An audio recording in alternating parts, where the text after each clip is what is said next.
জীবন চলার পথে নিজের চাইতে বেশি কখনো কাউকে ভালোবাসবেন না। কাউকে এমন ভাবে গুরুত্ব দিবেন না যে ও গুরুত্ব না দিলে আপনার কষ্ট লাগবে, ওকে না পেলে আপনি মারা যাবেন। দুনিয়ার একটা নিয়ম কি জানেন? আপনি যেটাকে বেশি লাই দিবেন সে আপনাকে বেশি কষ্ট দিবে। যেটাকে আপনি পাওয়ার বেশি চেষ্টা করবেন সেটাই হাত থেকে দূরে সরে যাবে। যেটাকে বেশি আদর করবেন সেই বেশি বিপদ দিবে আপনাকে।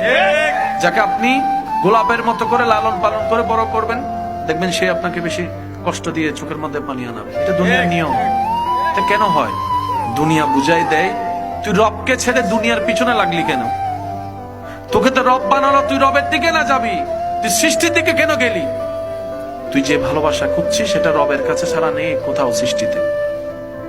বান্দার জন্য রবের ভালোবাসা, উম্মতের জন্য নবীর ভালোবাসা। সুবহানাল্লাহ।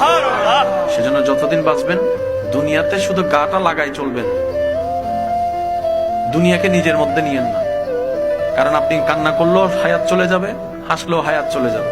তো কান্না করে সময় নষ্ট করার কোনো দরকার